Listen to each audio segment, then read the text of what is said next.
On today's episode of Green with Envy, the Bulls look ready to blow it up. Should Brad Stevens make a call about Alex Caruso? Let's check in on the bench. How we feeling about the bench 11 games into the season? And of course, go grab your sunglasses. It's in-season tournament Friday. All that and more coming up next here on Green with Envy.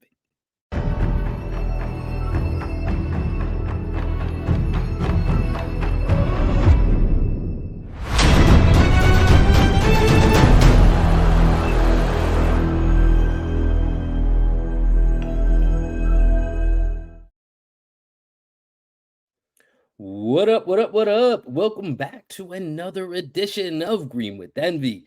And man, it feels good to be back on the mic. As always, it's your boy Will Weir checking in. How you doing? How you living? Joining me today, as always, to complete the holy triumvirate that is the three-man weave. First up, we have my best friend, co-host, and the coach of our podcast, the one and only Greg Benakis. What's going on, my G? I'm good, man. I'm good. Ready to talk ball. Let's get it going. And of course, to round it out here, we have our podcasting cousin from across the pond, the leader of the Taylor gang, the one and only Adam Taylor. What's popping, Adam? What's popping? Now, I'm good, man. I'm good living life. How's it going now, y'all? See, It's I can't good, even man. try. Hey, it's all good. I tried to give You you a sounded little, like Jackie Chan in Rush Hour. Wow. Y'all. Do you understand the words that are coming out of my mouth? Y'all. What's this? Camel's hump. Camel's hump. Jellied eel was in number 2, right? I fucking love Rush Hour. I was going to say, real quick, can we do a quick ranking of the Rush Hour movies? I think it's pretty simple, but I want to make sure we're all on the same page. 2, 1, 3. Adam, any disagreement? No, 2, 1, 3 works for me. Okay. That feels like one of the few trilogies that it's just cemented in stone. Like it's almost impossible to have a different ranking than 2, 1, 3. If you have a different ranking than 2, 1, 3, I think we need to look at you as if you're, drinking strawberry milk with Adam on the couch or something. Yeah, there's nothing wrong with strawberry milk. Stop coming for me. I'll tell you another one that I've got 2, 1, 3, the Friday movies. So Friday After Next is number 1. No, sorry, next Friday is number 1. Friday is number 2. Friday After Next is number 3. I don't know if y'all have seen that's a hot take. I think that's pretty equivalent though to like the Austin Powers movies. I think most people would probably go just 1, 2, 3 with Austin Powers, but I personally would go 2, 1, 3. I'll go 2. I go 2, 1, 3. I think 2, 1, 3 is the more popular opinion with Austin Powers. Number 2 has Felicity Shagwell. She shags well by name and shags very well by name. I feel like maybe it's because I was obsessed with Liz Hurley. I don't know. Probably. You did have a big thing for Liz Hurley back in the day, but I think 2 was the one that, like, for me, that felt like one of the first, like, I was of age blockbusters that everyone watched, like, regardless, whether you were at the time when it came out, we might have been, I don't know, 12, 13, 14, somewhere in that range. And like also people that were, older were like, everyone watched that movie. Like, no matter where you went, like people saw that movie. Like that was such a big hit. I think 2, I would say 2, 1, 3 for that one as well would be the popular one.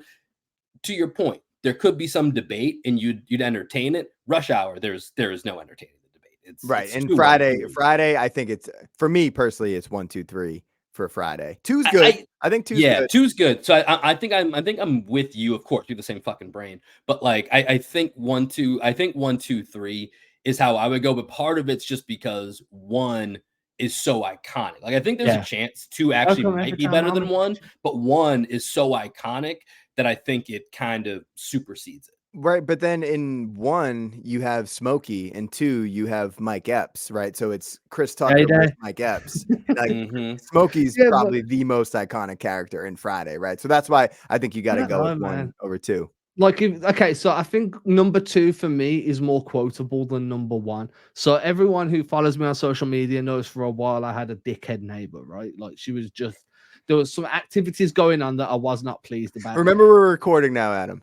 That's fine. I'm not using names. And every time she used to pull up, me and the wife used to be like, Day, that crazy bitch back again. So like it was just a quote we used a bunch, right? But then I use from number 1 where the dad was driving and he needs to shit because he's at too much hot sauce and he's like, get the fuck out of my face, Stanley. So I used that a bunch. That's 1? I thought that was 2. Is that number 2? I think that's 2 when he pulls over. So this is what I'm getting at. It's more quotable. Do you get what I'm saying? Like I quote more from number 2. I think that's probably why I hold it in a higher regard. This is. I feel like we're gonna have to put a poll out on this one. Yeah, we'll put a poll out on this for those And then, listening. we'll put a poll: chocolate milk, regular. We got to move off the milk. We got to move off the milk. Yo, you're just hating, man, because I weren't down on the chocolate milk train. It's okay. I get it. Hey, you know who's offended by that, Adam? One and only Al Horford. He was the sponsor of chocolate milk. who's strawberry milk sponsor? Me. Yeah, I got to roll with Al Horford on that one. I'm sorry, Adam. Love you, guy. But I'm gonna roll with Al Horford on the sponsorship of the milks here. But no, for real, it's really good to be back with you guys here. I've been off for week plus here, traveling, dealing with a little bit of COVID. Finally came and got your boy here, but we're back. We're feeling good, and so let's talk some hoop here. And I think one topic that we've talked about, kind of in our group chat, we had a little meeting the other day. This came up. Feels like a relevant topic right now. Is I want to talk about the Celtics bench, but also potential ways that the bench can be influenced here. And it might be a matter of timing. So as we're recording this, multiple reports have been starting to kind of trickle their way out that the Bulls are a few losses away from maybe just blowing this whole thing up, which, to be honest, I feel like we all have seen that coming since the middle of the offseason, since maybe last year.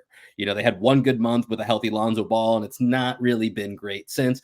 So reports are they're looking to potentially blow it up. Zach LaVine, DeMar DeRozan, Nikola Vucevic, all of them on the table. None of them, they don't really concern the Celtics directly. However, a guy that could concern the Celtics directly, and I know has been the apple of the eye of not only just some of the hosts on this show, but Celtics fans in general, would be one Alex Caruso. So let's start here, and then we can also work the Celtics benches, because I think that's an important part of this discussion. But let's start with Alex Caruso. And Greg, I'll go to you here because I know this is your guy. So I feel like it's not even a question that if Alex Caruso is available, your answer is going to say, go get me Alex Caruso, correct? Absolutely. I mean, when you already have Drew Holiday and Derek White, and we've seen what they can do as a defensive pairing in the backcourt, if you add Alex Caruso to that mix and you now have arguably 3 of the top 5 point of attack defenders in basketball at the guard position, I think you kind of got to do it. And I think Caruso, although he's not going to solve any like shooting issues off the bench, there's also something to be said about insurance, because right now, if Drew Holiday goes down, I think we can figure out a way to survive, right? If Derek White goes down, we can figure out a way to survive. If you have Caruso, you kind of just plug him in to one of those spots, and defensively, you don't miss a beat. There's an argument to be made that he's the best of the 3 defenders. I personally think it's Holiday, but there are a lot of people that think Caruso's like one of the best of, like, maybe the best wing defender in basketball, and he can guard up a little bit as well. Like he'll guard Kevin Durant, he'll guard people like that because he's so handsy on defense. And I just think, especially with that new press that we're throwing out there with the full court press, I think he would thrive in that. You see a lot of Drew Holiday playing free safety on defense these days, where like they're just letting him roam and just wreak havoc. Like him and Caruso, just the defensive IQ that would be on the court would be insane. So although he does look like Elmer Fudd, and Elmer Fudd wasn't a big member of the Space Jam squad, I think Alex Caruso would be a great addition to this team. I like Alex Caruso. So while you were talking, and I like the Elmer Fudd reference too, while you were talking, I went on to one of my favorite NBA websites for stats. I don't know if you guys have ever used it, dunksandfreeze.com. No? Okay. Not familiar. So, shout out to them, though. Free publicity. Yeah, I mean, I learned about them through Zach Lowe, so it's not like we're giving them anything they haven't already got. Okay, so they've gotten better publicity. Anyways. So here it is, right? So it all operates in estimated plus minus, which is a player impact metric that basically goes from -8, bad, to +8, ridiculous. You can get it in offense, defense, and then an overall EPM. Defensively, Caruso is literally a top 6 guy every season for the last 4 years. He was in the 96th percentile for defense while he was with the Lakers. Then he went to the 99th, then to the 94th. Last season, he was 100th percentile, so he was one of the best defensive guards. Obviously, this is done by position. This year, we're not there yet. We don't have the sample size. But if you look at the graph, just where he is, this little dotted line here is your average, right? So this is kind of, and then obviously you have like players above it, how high up they went, and blah, blah, blah. He's trended up every year for the last few years, had a bit of a dip And then he went straight back up to like the best defensive season he ever had while playing on arguably one of the worst constructed teams in the East. Not talent-wise, but construction-wise, right? I think that Caruso's that type of guy, as Greg said, you can plug in and play, but more importantly, I feel like he's the type of guy that will thrive being around stars that take a bit of pressure off him. He's never going to have been on a team as defensively sound as what Boston is, where he isn't the only defensive point of attack guy. He isn't the only guy that's anchoring a defense. He's just part of a bigger machine. And I think that could take him to another level again. Like in terms of defense, offensively, the touches just won't be there really for him the way they are in Chicago. But defensively, I think that it could bring the best out of him. We keep talking about defense, and I think that's probably the thing as we're talking this through right now on air is like with Caruso, we are leaning into defense, right? We're saying this is going to be the identity of this team. And we've kind of seen that throughout the first few games of the season is the defensive potential of this team is special. It's a very special defensive identity. And that's something that Missoula got a lot of heat for last year is that Missoula ball just focused so heavily on offense. And we didn't have a defensive identity despite having talented defensive players. So if we want to win a championship and we're, weighing the pros and cons of adding somebody at the deadline and should it be an offensive minded player versus a defensive minded player, if you bring in Caruso, you are saying our defensive identity is what makes us special, right? We have all the talent in the world on offense, but adding Caruso, every single team would look at the Celtics and be like, that's the best defensive team in basketball. So I can't disagree with anything that you guys are saying. I like Caruso as well. So I'm not even going to try and go down, down that road. But I do want to try and look at this from a different perspective. And so, one, there's the offensive perspective, which I think we'll get to here in a second. But Greg, when you were talking, you mentioned, right now, if Holiday goes down, we can probably get by, right? You have White, you have JB, you have different ways that you can kind of plug and play that. Of course, Caruso, just don't miss a beat. You're right back to, kind of where this team is now. That for me, you're doubling, maybe even tripling down on a strength by bringing in Alex Caruso. And I think for me, especially when I look at the Celtics, from an asset standpoint, they don't have a lot of moves left, right? So I think after the Bucks made their move, one of the things that you could look at them and say is, okay, cool, that's your last move. They have 0 moves left to make. The Celtics, this is part of what people loved about the Drew Holiday move is they still have assets. They still have first-round picks. They still have second-round picks. What they don't have is a lot of salary to really go out in trades of guys that you're going to feel comfortable sending out. So if you're making this move, because Caruso is certainly in the range of guys where you can put together Pritchard, even with the new deal, and it's kind of in that in-between state, you can still put together Pritchard, 1-2 more guys, boom, you're there. Or even if you somehow, took Pritchard away and say you're trying to get to 9-10 million, you can still put together 3-4 guys, get to that money and get out. But then that's really basically your last move. Because one thing you have to remember that if they are to make this move after the season, so after this trade deadline, basically their ability to aggregate any type of salaries together for any move is done because they're going to be a second tax apron team starting next year. So that's over with. So this is the last time that you can actually pile together multiple of those small salaries without going ahead and trading Al Horford or trading Derek White and going to get somebody. So I just think you have to be very strategic. I'm not saying Caruso's not that guy, but to the point of plugging and playing, like to me, I think you have to take a stronger look as rather than doubling or tripling on a strength, where can you fortify what you envision could be a potential weakness? And for me, I think that's where, with Caruso, I think this early in the season, I would say I would not do that trade. Then again, this might be your only chance to do it, depending on how quickly the Bulls break this up. But I think if I'm the Celtics, I would prefer to even look at a short-term deal that maybe fortifies the front court a little bit more. Because to your point, Greg, if Holiday goes down, not great, but I feel like we can sustain. If Kristaps or Al Horford goes down, which is probably more likely given, the setup of Kristaps' history, Al's age, if one of them goes down, I feel way less better about this team being able to survive in big series that are going to feature Joel Embiid, Giannis Antetokounmpo, Bam Adebayo, Nikola Jokic, when you get further and further down the line. So for me, that would be my biggest hesitation in going the Caruso route versus, and to be honest, it's pretty bleak. I've looked at the names. That's what I was going to say is like Caruso's available, right? That's why we're talking about Right. Caruso. He's on the market. You have to go try and force some big man trade that like maybe might not exist. might not You're exist. right. That's the counterpoint. And Caruso will play. You put Caruso on the Celtics, he'll get 20 minutes a game. You bring in a third big, you're just getting depth. I don't necessarily know that they're going to actually be in the rotation. Caruso, right. For as long as the Celtics are playing basketball this season, Alex Caruso is going to be in the rotation.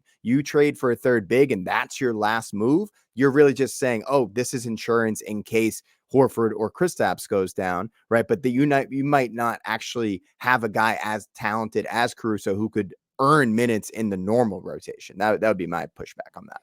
I think the only thing I'd kind of do there is, okay, so say that Stevens is like, Caruso's nice in that, but we're stacked at the guard position. We're happy with the rotation we've got. Pritchard starting to figure things out again, hitting his shots. You know, he's providing impact.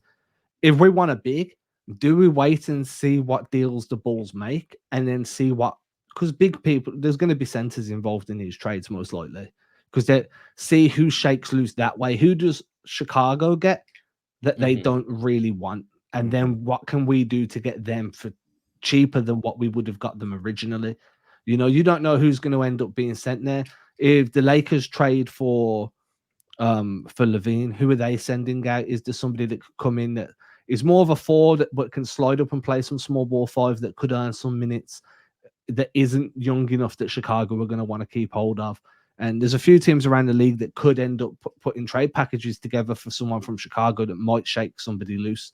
I'm not sure who, though, because as Greg said, any impactful big is probably signed up and staying exactly where they are. Well, this is the biggest point. Like, just looking at like the salaries that even in like, you know, removing any, you know, young players that fit in that $8 to $10 million range, it's a grim list of names, right? Like Alex Caruso is probably the name that you're going to look at and like, just in a vacuum, this is easily the best player at that. You know, even if they all became available minus those rookies, you know, like he's going to be the guy that is going to be the most talented, to your point, have a chance in the rotation. But like I said, I think you do have to be careful because it is basically your last move that you're making. But I think in a vacuum, there's no way that it's not Alex Caruso. But I think with that, I think that also is a good time for us to transition a little bit, and we can mix this in here to kind of assess where we're at with this bench, right? Because it started off the first 3 games, oh my God, no one on the bench is good.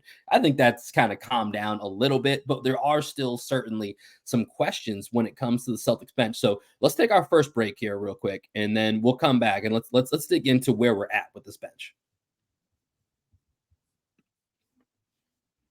All right, so we're talking about the Celtics bench here, you know, 11 games into the season. And I think this is an appropriate time to talk about the bench, especially coming off, you know, that Philly win on Wednesday night, which, by the way, Adam, Noah did a great job recapping. So if you're listening to us on YouTube, scroll down, you can go ahead and take a look at that. Or if you're on the feed, go ahead and scroll back. We got that set up for you as well. But I think that game was really important because even though the bench guys jumped into starters minutes, I don't know if you want to look at it differently. You know, those are still your bench players, but no JB, no KP. You know, Sam Hauser and Al Horford jump back into the starting lineup. And when you look at this bench, you know, I think Sam Hauser so far, he's been just as expected or maybe even exceed expectations throughout this first sample. And then you start looking at Horford, Pritchard, Cornette. Those have been kind of the main guys that we're looking at on the bench here. And, you know, let me ask you this here. Let's start with Adam. You know, I look at kind of what we have right now from these bench players, and Horford, despite making those 4 threes last game, still shooting sub 30% from 3. Pritchard, 33-23 shooting splits from the field and from 3. If those guys are just shooting better from 3, do we just feel better about everything that's going on with the Celtics bench? I mean, kind of, but kind of not as well, right? Like, one of my biggest concerns is having somebody there that's going to be able to do more than just score. Everybody knows who listens to the show how I'm not a fan of single skill guys.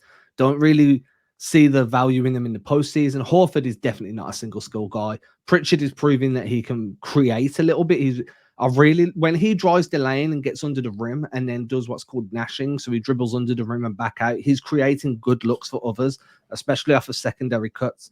Hauser is a quintessential 3-and-D guy at this point. I don't think anybody can argue that Hauser is a 3-and-D wing.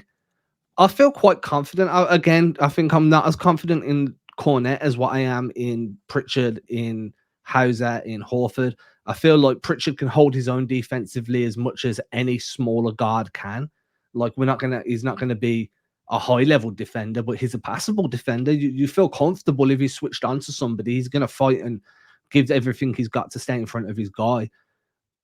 I think the only concern I've got is at that big position. And then if you need like forward depth, wing depth, but in the front court, right? Front court wing depth, I'm not very comfortable there at all. Outside of Sam Hauser, I've got no comfort level there. So I think that the top three guys in that bench rotation are fine. It's everybody that falls after those three guys, like your insurance guys. That's where my concerns are. Well, that's where, you talk about the front court depth there. I think that's where Hauser's kind of impressed me the most, is because he's big and he is a passable defender to good defender at this point with Hauser's ability to move his feet. He's also a willing rebounder. He's normally in the right spot and just using his length on defense because he is 6'8", 6'9", right? Sam Hauser's not a 6'6" shooting guard. He's a big kid. So I think that's what I've actually been really impressed with Hauser's ability to stand up in switches against bigger people. He's been able to navigate screens better than I thought. I think he takes a lot of what he's able to do well on offense and is able to translate it onto the defensive end.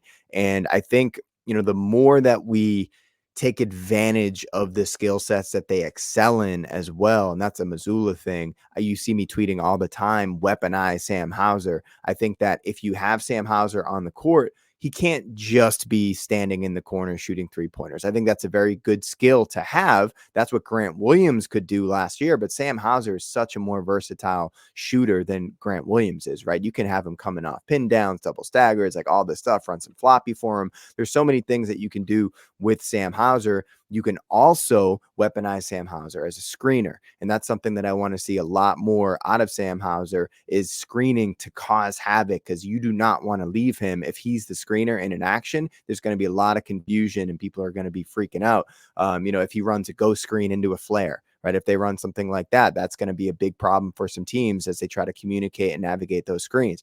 So I think that before we make or feel like we need to make a move for Caruso, even though I would love to have Caruso on the team, there are ways that we can take what we already have on the bench and just utilize it in a more effective way, a more intentional way. So it's not just, hey, give the ball to Tatum, let him do everything, and then you just play off of him. Like, let's try and do what other teams do with their bench players, which is why, like, the Heat, you see the Heat, man, like the way that they weaponize Duncan Robinson.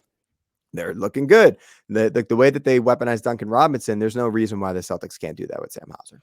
Yeah, Duncan Robinson last night coming off the bounce, hitting guys, going through the lane last night, looking like a different Duncan Robinson. But yeah, I mean, to the point of the Celtics bench right now, I think, Greg, your last point there is where, for me, making a move, I think it's too early. I know this, like I said, you never know how long that window's open to get a guy like Alex Caruso. So if it is actually open, which, we haven't seen the fire sale start in Chicago yet, but you kind of have to be ready to make that quick call, even if it is too early. So you have to be kind of preparing for it. But I think for me right now, I feel pretty confident in at least that top three, like you said, Adam. The Horford, the 3-point shot. I think Noah started to go down this route the other day, which I think maybe we could talk about here for a second. Did Al, who just does tend to play pretty well, I think he showed why he's going to be still super important for this team in big moments, in that game. That was the quintessential, hey, don't forget or ever think about writing off Al Horford for this season. In big moments, this is going to be games where he's going to have impact like this, and where he might even be more valuable than Kristaps in small select circumstances because of what he can do. But you and Noah started talking about, does Al need to maybe get more of a feel? Maybe that's what made him so comfortable, because we forget, right? Al's been in the league, 17 years, something, whatever crazy number it is. This is the first time he's ever come off the bench in his entire career. Certainly wasn't doing it in Florida when he was winning championships either. So within the last 20 years, this is the first time this man's ever come off the bench. And so to not expect there to be some hiccups into figuring out, like you mentioned, Adam, the other day, like, you have to kind of not just be game ready at tip off, but be limber, right? There's a difference to being hyped up and ready to jump into action versus staying limber, and then 7 minutes into the game, then you're trying to get yourself into that rhythm and motion. So, I think with Al, it's just like some bumps that you're going to expect with him, making this transition. And so from those top three, I think I feel really comfortable that I wouldn't feel the need to make a move right now. And you know, even a guy like Luke, I thought Luke played pretty well the other night against Philadelphia. So, you know, from a bench perspective, I think it's something that, because the season has been such a great start, and obviously the top 5 are just insane with the plus minus. Anything you look at with that top 5, it's just, you know, it's hard not to text your friends that aren't Celtics fans and say, guys, have you seen our starting 5? It's pretty fucking terrifying. And they can't help but agree, because that's just what it is. Will, can I just push back on something real quick, or just ask a clarifying question? So you said you feel comfortable with the top 3. Right now, you're comfortable with Peyton Pritchard? I'm comfortable giving him more leeway, like giving him more of a chance. Not necessarily like if this is the definitive Peyton Pritchard we're getting. No, I'm not comfortable with that. But I do like that, you know, right now he's getting 20 minutes a game. Right. He talked a lot about, I just want to like find my role, and whatever my role is, and exceed in that role, be a star in that role. It's the famous, you know, Brad Stevens saying. And Missoula's given him that chance. You know, I like that. There's credit that, you know, I think it could be utilized differently, as you talked about. There's different ways to go about it, so you can accentuate everybody's strengths with whatever that lineup is that's on the court. But he's getting a chance. And I think with Peyton Pritchard, with him getting that new deal, with, you know, if there's a move to be made either this year or even next year, because he's going to be that one salary that goes from 4 to 8 million, like Peyton Pritchard has to be able to showcase something. So I think for multiple reasons, he has to be a guy that's allowed this opportunity. So I'm comfortable with him having the opportunity. I think we start having this conversation 10, 15 games from now, or maybe, you know, January, mid-January, and it's looking like this, then it's a lot more, all right, what if we threw in, you know, a protected first in 2 seconds? Maybe we have that Caruso conversation again. I'm much more leaning down that road. But I think for right now, I'm comfortable with the opportunity. I think I want to just point out as well that we've seen Pritchard be better than this before. That's also like we've seen him make a bigger impact. And as Will said, like we're still only, what are we, 11 games into the season? I think we're out of small sample size and into just sample size. We have a sample. Like this is a sample size. It's not just small. It's a sample. It's full sample. It's a good sample. Like we've got a sample now, but at the same time, there's a lot of other players in the NBA right now that have started the season in a slump. Across the league, there are players that are usually a lot better than what they are, and everybody's willing to give them the benefit of the doubt that they're going to figure it out by the time they hit 15, 20 games in the season. Pritchard has already started to figure things out to a little extent. Like he's not as bad as he was at the very start of this season.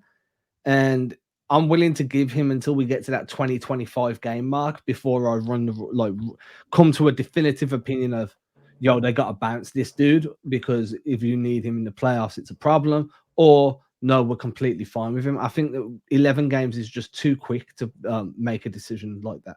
Yeah, I agree with that. I think my question is just more like with Will's phrasing of being comfortable with the top 3 on the bench. I just wanted to clarify on that. And then with Pritchard, I agree. Like I do think that he deserves this opportunity, and I think he's shown himself to be such an elite shooter in the past that we can look at these numbers as a shooting slump, as Adam was talking about. He's in a slump right now, and he's trying to shoot himself out of it.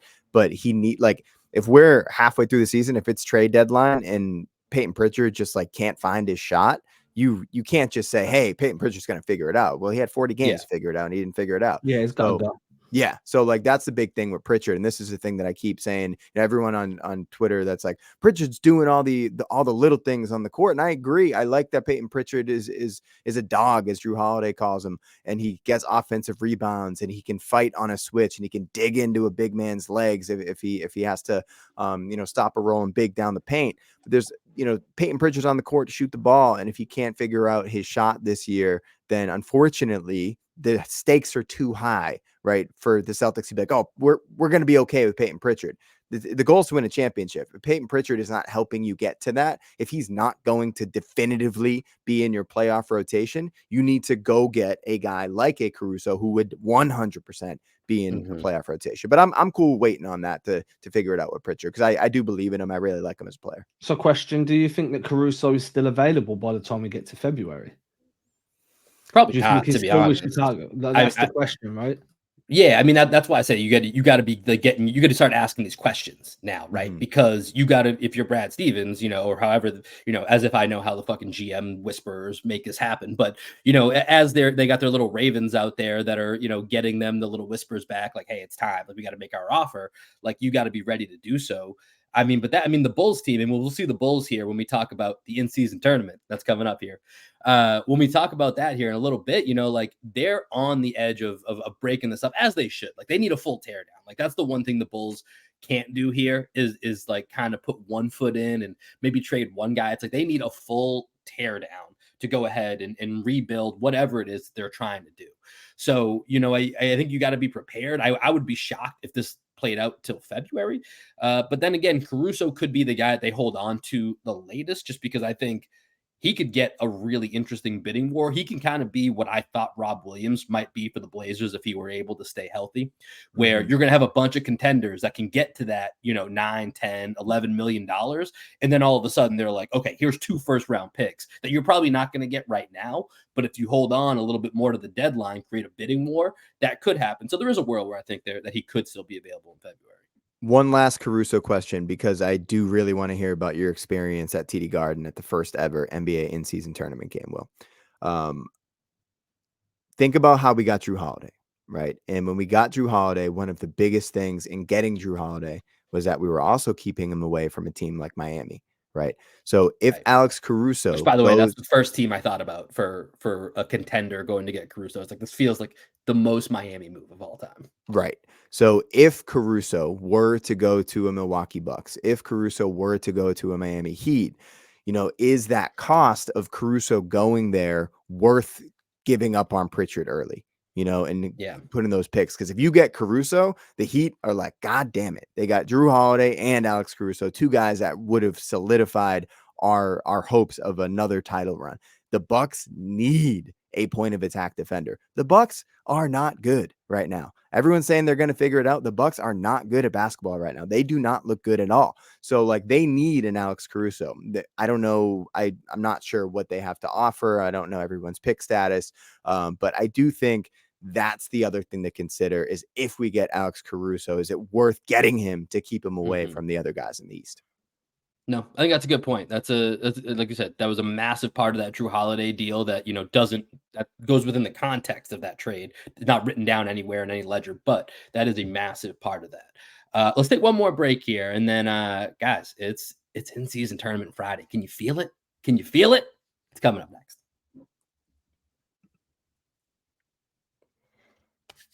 All right, so it is in-season tournament Friday, and for that, I got a little special treat for you guys. Anytime we talk about the in-season tournament going forward,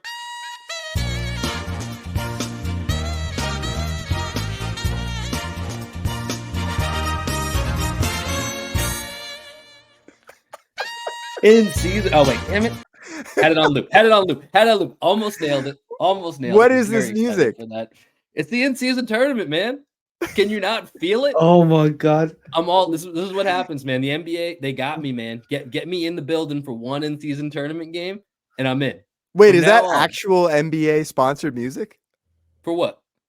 For the tournament, or is that just some loop you found? For the in-season tournament?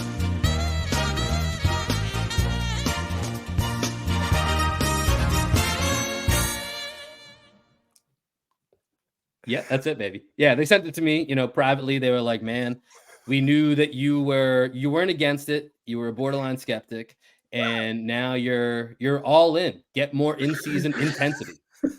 And they sent me the theme music. Unbelievable. Oh God. Yeah. So let's go, baby. Let's go. In-season tournament. Greg, as you mentioned, I was there in person for the first in-season tournament game for the Celtics, which, by the way, there we go. We can't do it all the time here, but that will be moving forward here on in-season tournament recording days. That will be the theme music that we have. Yeah, it's fun. It's a fun time, man. Listen, in-season tournament, I'm not ready to jump on the Greg, these are going to be big games bandwagon yet, but I'm there with everything else. Listen, it's fun. It's getting conversation going.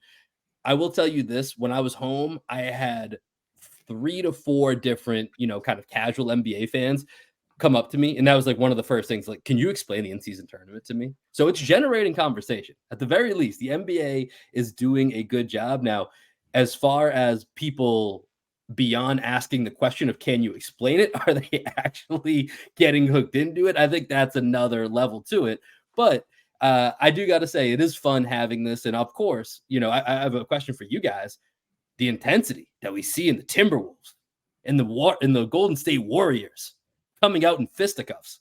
Do you think that's all brought about because of the in-season tournament? I mean, I asked this on Twitter, right? And everybody's answer was no. Like, and I'm like, no, I think it is a little bit. I get it. There's a little bit of animosity between the two teams after they played each other a few days before. There was some chirping. Obviously, the Timberwolves are really, really good to begin the season. The Warriors are sliding. I'm all team Draymond in terms of, Rudy deserved that shit. I'm kind of there where I'm like, I think that we are seeing more intensity because there's a 500k prize pool, man. I don't care how rich you are. I don't care how much money you make. 500k is 500k. And I think all of these guys want to win that. Being the first team to ever win that as well and creating that little bit of history, I think that carries a little bit of weight for guys that, care about legacy. So, yeah, man, I think that we are seeing a little bit more intensity, but I don't believe that that's why Draymond Green decided to go full Anderson Silva. Yeah, there's some great threads about the history of Draymond Green and Rudy Gobert out there on the interweb, so I recommend you check those out. I mean, my thoughts on this, Will. I think this is great for the NBA. I was actually out in Austin, Texas, at a bar watching the NBA in-season tournament. And I was out at a bar, 34 years old, out there living my life. And this one guy comes up next to me and we just chopping it up about the game. And then I'm like, so are you watching this because it's a tournament? I just asked him and he was like, oh, what's the in-season tournament? I was like, what do you think of this court? And he was like, oh, that's kind of cool. And I kind of explained to him what was going on. And I sold him on it. I was able, I had my elevator pitch ready. By the end of it, he was like, so when are these games? I was like, Tuesdays and Fridays, bro. Just tune in Tuesdays and Fridays to the NBA in-season tournament. One of us has got to do the fishes. But no, I'm so in on this. And, I consume a lot of basketball podcasts as well. And it seems like even the bigger names that were kind of anti-tournament are starting to come around to it because it's just fun. It is fun. I can't deny that. It's fun. And it's different, man. And that's all that matters. Even if the Final Four isn't quite as exciting as we want it to be, even if it's not the best teams that are in the Final Four, they're going to be in Las Vegas. It's going to be a vibe. We've been to summer league games. Summer league games are just naturally competitive. I know it's guys trying to make their mark, but with everybody tuning into it and with all the discourse surrounding the tournament right now, those games are going to mean something. I can pretty definitively say that. So one of the funny things right now, so we're recording this Friday morning. Celtics will play the Raptors in pool play tonight on Friday night. The Raptors are the only team yet to play a game. This is actually their first in-season tournament. Feels like the in-season tournament's been going on for 3 weeks. The Raptors somehow still have not played on a Tuesday or Friday this month. So this will be their first tournament game. Celtics 1-0 technically in the pole position here in Group C. I think there's definitely some. I'm in on the fun. I think there's some tweaks that they can make to make it just a little bit more accessible, because I think, the second question I got from someone I was explaining it to is, oh my God, dude, okay, like I'm kind of into this. I'm going to so this was on a Saturday. They're like, okay, I'm kind of into this. So the Celtics were playing the Raptors behind me. They were like, so is this a tournament game? I was like, no, but they're in our pool. Okay. So next time we play them, just look for the court. That will be it. Okay. I'm going to the game on Monday. Is Monday going to be a tournament game? No, not a tournament game. But if they play on a Tuesday or a Friday, it's a tournament game. So I think there's some ways that they can make it a little bit more accessible. That it's just people don't understand it only falls on 2 days out of the week. I don't get that. For people who the whole thing is for casual fans that want to get more into it on like in October or November, as opposed to waiting till after the Super Bowl or whatever. Like, I think for those fans who are like into basketball and they're kind of keeping an eye on it, but you want to maybe pull their eyes a little bit more. Like, I think just making it the month of November, you know what I mean? Or making it something that's just like you're right. Is Tuesday and Friday a massive barrier of entry? No, but what do we do with every decision we make on the podcast? What's the least barrier of entry that we can do for someone to watch or consume our stuff? Is you make it less rules, you make it less clips, you make it less things you have to think about, before going into it and just being like, okay, I got to check in today. You know, there might have been some pool games last night. Let me check what happened, where the standings at. Like, I think there's ways to do this, you know, especially where you're playing the same teams in the same time frame, but only certain games count. Like, just make it that month and just play those 4 teams. Make it those 8 to 10 games or whatever. Like, I think there's ways to do it, but I see it more. I'm seeing it more and more with each passing pool game. The vision here of the in-season tournament. I want to ask you guys though, because I was there in the court. I'll be honest. Some of the courts work. Some of the courts, Adam, you said this one time. As long as it doesn't distract me from the basketball, I'm happy. I'll be honest. Some of them do distract from the basketball. I think some of them are that glaringly bad, especially on TV. Like some of the bright red and bright blue. Yeah. Like I do think that distracts from the basketball, and I think that's an issue that they need to figure out. The Celtics one, it was just weird not seeing the parquet in person, because it felt like the only time you ever go to the Garden and you don't see the parquet, and even then you probably still would see it, but would be if you go see a Harlem Globetrotter game or like a Big 3 type event, you might see something different. So it was a little bit different. You eventually adjust to it because the Celtics court isn't terrible. But what are your guys' thoughts on the court so far? Because I know that's a big topic. I think it's ridiculous that people care about the courts. It's fun. I don't understand all the people that you don't think the bright blue and bright red ones are distracting? Not really, man. I'm just watching. I totally do, but like, I mean, that's okay that you find it distracting. It's okay that I don't find it distracting. Do you not care about the colorblind community, Greg? I'm colorblind. Well, apparently there's been a lot of reports. Colorblind people struggle to watch these games with the different colors. Okay, I never considered. I just watch the orange ball. As long as the orange ball is moving, I can figure the rest of the shit out. Do you know what I mean? Yeah, but I just don't get the overall conversation around the courts being so controversial. Even like the Garden not being the parquet. Like, yeah, I get the historical implications of that or whatever, but I'm just like, I don't fucking care, man. It's just a game. Like, just enjoy the fucking game. Like that's where I'm at with it. I just think it's fun. So like any conversation that we have around it, I'm just like, it's fun. Just accept it. Enjoy it. Why does it have to be controversial? Like I get the courts not being pleasant to the eye and it could be distracting to some people. I personally don't care. Adam, what are your thoughts? Yeah, I don't care. I like them. Like, make all games with different courts. I want jazzy courts. I want 90s courts, 80s courts. Like, that sounds so awful to me. Yeah, you see, for me, it's more about like the tournament has a bit of a personality to it now because of these courts.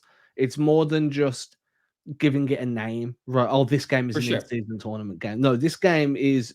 It's on Which, by the way, is still one of the funniest things. That's what they walked away from all meetings with. All right, what should we call the in-season tournament? Should we just go with in-season tournament? Done. Moving on.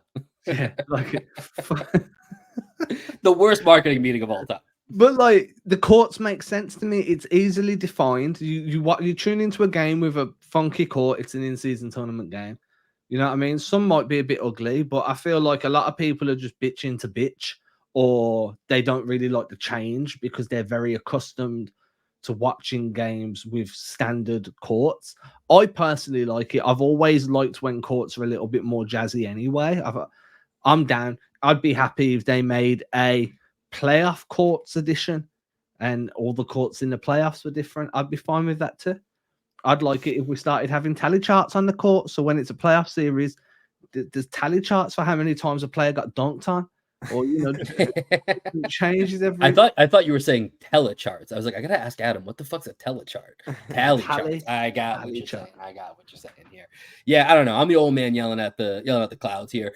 Listen, I like that it's different. I do think some of them are distracting. I'll stay on my corner with that particular one, but I do think this is fun. I think it is fun bringing this back up, and I think as we get to these next couple of Tuesdays and Fridays, and when the in-season tournament hits.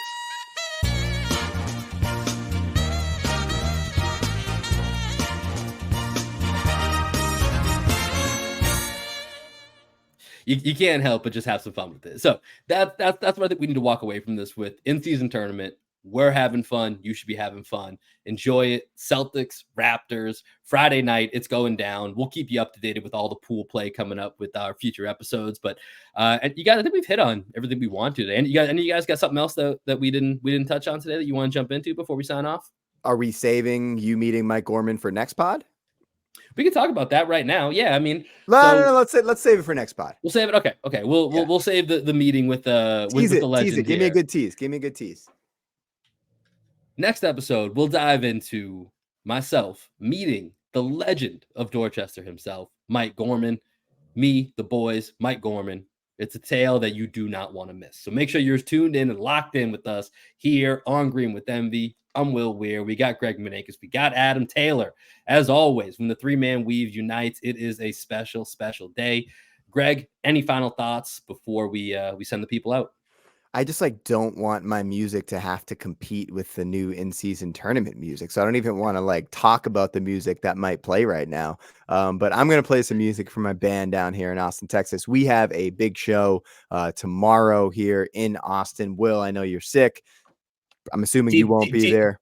TBD. We're going to try and test negative twice. If we do that, there's a chance we'll be there, but we got to play it by ear. TBD cool. On the injury report. So my parents are going to be in town, which is great. It's going to be the first time they'll have seen my band Black Sheep Optimist play live. So very excited about that. Yep.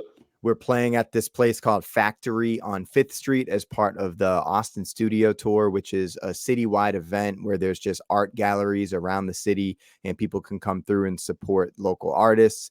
We're going to be in the back at Factory on 5th Street at 4:30 Central Time. And it's going to be dope, man. I can't wait for it. It's going to be fun. We're going to have some video clips we can share afterwards. Oh, definitely. Yeah, we'll have some video. Stay locked in. On a Ferris wheel, right? We're not going on Ferris wheels. No Ferris wheels. Okay, good. All right, that's going to do it for this episode of Green with Envy. Greg, did you decide what we're going to hear on the way out? Yeah, we're going to hear Black Sheep Optimist, Get This High. Peace, everybody. Peace.